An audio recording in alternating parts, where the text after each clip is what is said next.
a misconnected phone call causes Mrs. Stevenson to overhear a murder plot, she races against the clock to see if she can find someone, anyone, who will believe her story. Will her anxiety and the terror she just experienced get in her way, or will she save the mystery victim in time?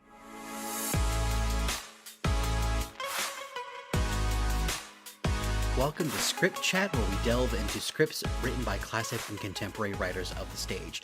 My name is Jason Gerhard. I'm an actor, director, educator, and play enthusiast. I have worked as a theater maker and teaching artist for over 15 years. I want you to think of Script Chat like your own at-home play club. Each episode, I'm going to pick a different play off of my unread play shelf, and I'm going to study, analyze, and respond to each of those plays. So why don't you go ahead and join me on this journey, gather up some new ideas for plays you want to read, and grow your own at-home play collection. In today's episode, we'll be working through the script Sorry, Wrong Number by Lucille Fletcher. There is another play in this collection. We'll be tackling that in another episode, but for today, we're going to be focusing on Sorry, Wrong Number by Lucille Fletcher.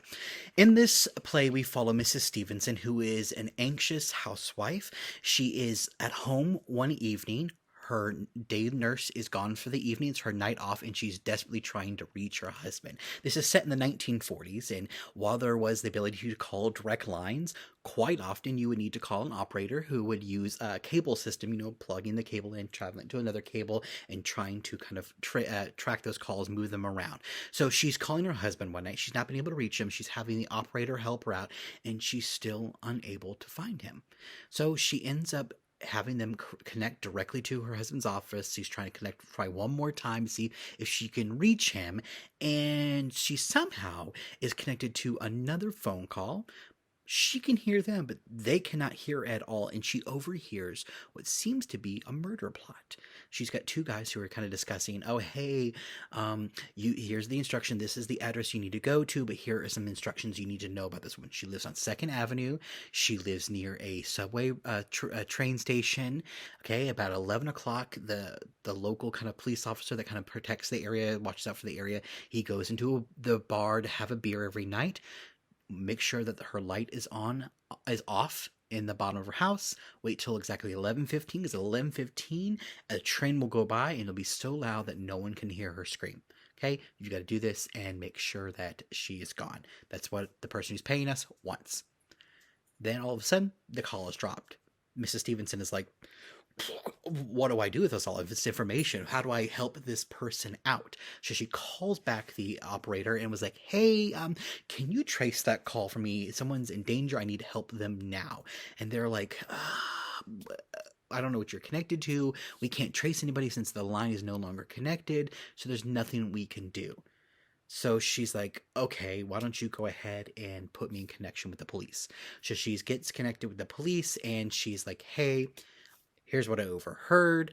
The operators cannot help me. They cannot trace the call. They cannot reconnect the call. What do I do? And he's like, do you know this person? Do you know where it's taking place? Do you know what's happening? And have any more details that we can go off of? And she's like, I have none of the information, but I need you to go ahead and find every 2nd Avenue by a bridge and send up police officers to all of them right now. It's like 30 minutes or so before this is happening, and then the time is ticking. And he's like, do you know how many 2nd Avenues, how many bridges there are in the New York City area? Not to mention like Brooklyn, the Bronx, Staten Island, all those areas. Like, how do you know it's like which location it's going to be? Sorry, I can't help you. I also don't have the manpower for that. And she's just like overcome with like this anxiety and this terror and trauma. And she's like, you have to find someone. This could be any woman. This could be a woman like me. She's like, I live near a train station. I have a police officer around. Why aren't you taking this seriously? And he's like, look, unless you have any more information, I can't do anything.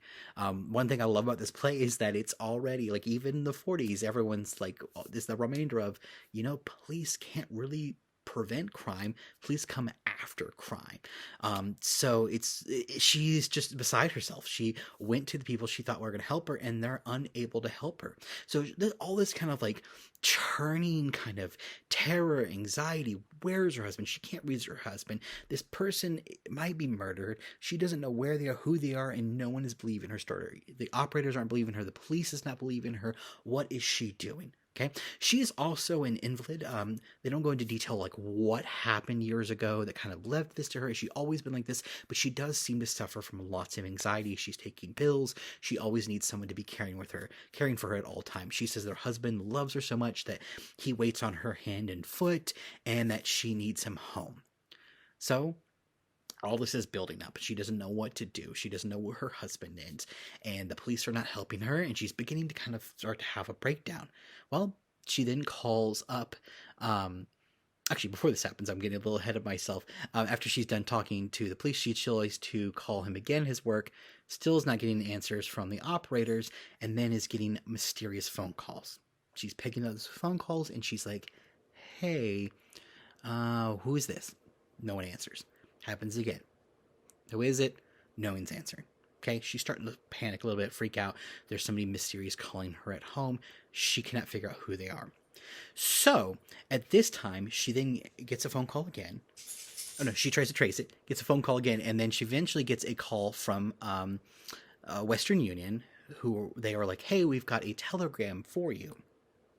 So she's like, okay, I'll accept it. And it's a message from her husband. He's like, hey, I've got to go for an emergency meeting out of town. And away overnight. Her husband's not going to be there. She's never alone. She's never spent a night alone without her husband, a nurse, or someone caring for her. So she's like, he knows not to do this. This doesn't make any sense. I'm very confused by what's happening here. So she begins to spiral at this moment. So this is when she finally calls a hospital. She has the operator connect her with a hospital she went to 2 years prior, where she had her appendix removed. And she's like, hey, I need to buy a nurse for the night. I'm going to pay her, of course, but I need you to connect me with a nurse. And of course, like, the head nurse there is like, I have no nurses. Doesn't matter if you're going to pay them or not. I just have no nurses to give you. We are short staff and we can't help you out with this. And at the time she's talking to the nurse trying to pay her, she hears a phone pick up in her house, and she's like, hey, I think there's someone here with me. Can you hear them? And she's like, no, I can't hear them. She goes, there's someone in my house. So, will she be able to find out who it is? Is it her husband, or is it someone else? I'm not going to tell you. I want you to go ahead and pick up a copy of Sorry, Wrong Number by Lucille Fletcher. All right, before I begin my rapid response, I want to share a little bit of information about this play that I researched. Anytime I'm doing any of these episodes, and after I read the play, I like to do a little bit of research to figure out, like, maybe why the playwright wrote the play, what inspired it, what other additional resources I can provide you to kind of delve deeper into this play. Before the play begins, Lucille Fletcher does give about 2-3 page introduction where she talks about what inspired the play, a little bit about its process, and the different ways you can kind of approach your direction of how to tackle the play. So I found some additional information I wanted to share with you all about Sorry, Wrong Number. It was born as a radio play. It was presented on TV.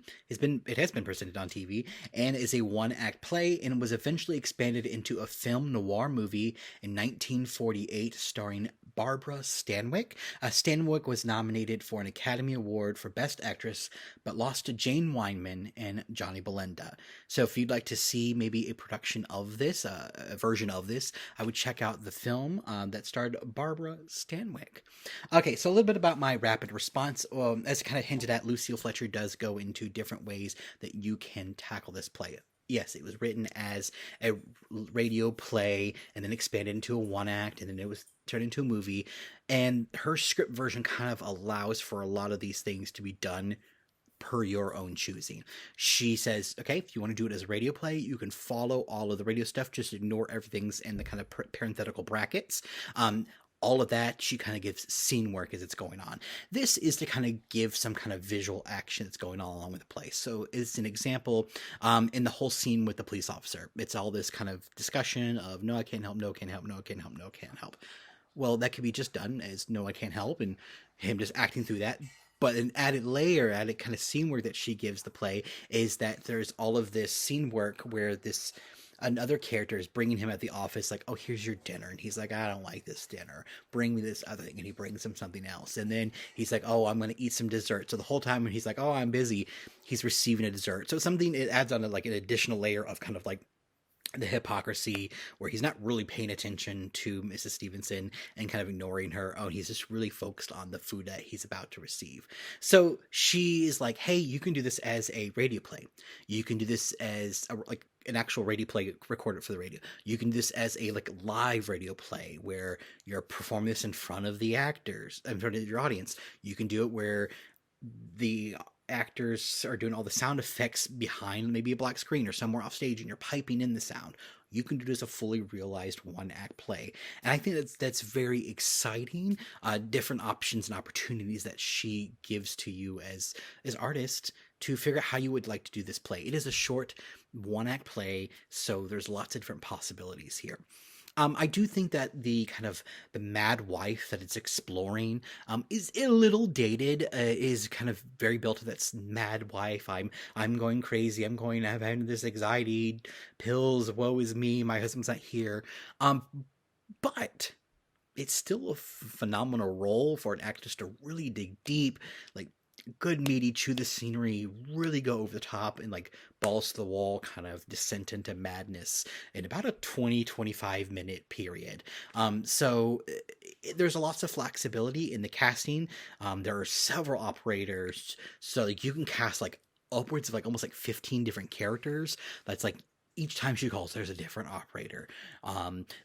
The Western Union guy, the police chief, the two people at the hospital. Like there's all these different people you could do. So if you have like a cast of about 10 to 15, maybe they're doing lots of sound live Foley and they're reading an individual role, or you could probably pare this down to about a 3 to 5 person cast, I imagine.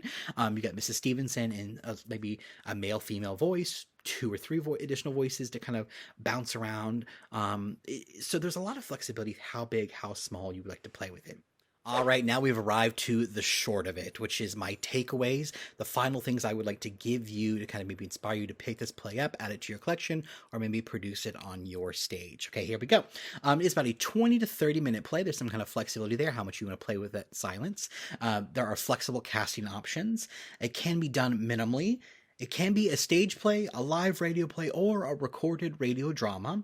There's a strong female lead, and it might be a bit dated, but it is a very great thriller. Okay, and I'd also say dated, it is a great opportunity to maybe show your younger audiences who don't know anything about radio plays or who have no idea about like maybe what the back in the day the cable working was. All right. Well, I hope you all enjoyed my delving into Sorry, Wrong Number by Lucille Fletcher.